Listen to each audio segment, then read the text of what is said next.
wuxuu ku dhowaaday in dagaal lagu hoobto uu ka dhex curiyay Israa'iil iyo Jordan. Waxa indhaha ku dhuftay gabdho Israa'iil ka soo jeeda xilli uu tukanayay, wayna ku jeesjeeseen salaadiisa. Naftiisa muusan xakamayn, xabado nool ayuuna ugu jawaabay. Ficilkaas oo tilmaamaya nabadda gacan ku rimiska ah ee Carabta iyo Yahuudda ka dhaxaysa, halka dhinaca kale dadka qaar ay ku tilmaamayaan inuusan geesi ahayn, yahayna dambiile xasuuqay dumar iyo carruur.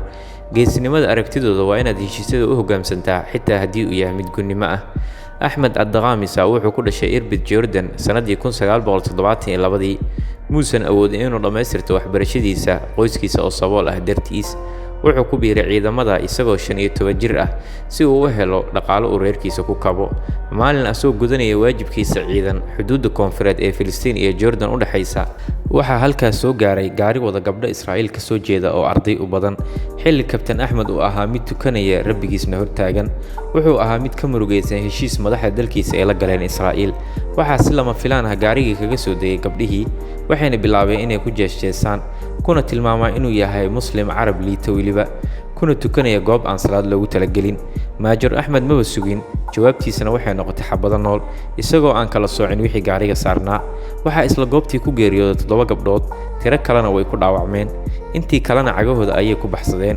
Maajor Axmed ma qarin carradiisa uu qabo Yahuudda, wuxuuna ku carburburay gabdhihii ku jeesjeesay salaadiisa. oo haddii nafta mar labaad lagu soo celin lahaa aan ku dhiiran lahayn inay ku jeesjeesaan muslim salaad tukanaya, niyadiisana jecel ugu haya shacabka dulman ee Filistiin.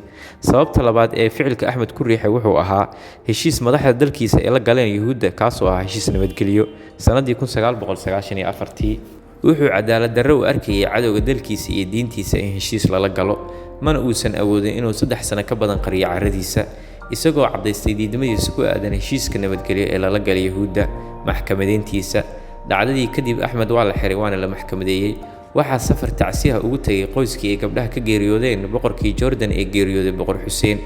wuxuu cudurdaar rasmi ah u gudbiyay maamulka Israa'iil, halka Axmed warbixin rasmi ah ee maxkamad ku cadaysay inuu yahay qof dhimirka ka xanuunsanaya si uu uga badbaado xukun dil ah, waxaana lagu xukumay xabsi daa'in madaxa ha ku furta ah. laakiin Jordan markii la joogo xabsi daa'inku wuxuu u dhigmaa 20 sano ilaa 25 sano oo xabsi ah.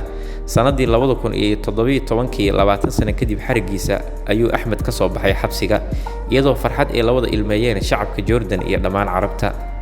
halka Israa'iil ay aad uga carootay sii deyntii Maajur Axmed, waxay bilowdeen dhaqdhaqaaqyo dambiyo lagu soo oogayay Axmed, kuna tilmaamay inuu yahay dambiile dagaal. Kabtan Axmed xabsiga wuxuu uga soo baxay ducada shacabka dulman ee Filistiin. wuxuu soo baxay isagoo sharaf leh, madaxiisana uu sareeyo, cod dheerna ku leh anigu waajibkayga waan gutay, idinka ka soo baxa waajibka idinka saaran difaaca dadka la haysta ee Filistiin iyo Masjid al-Aqsa.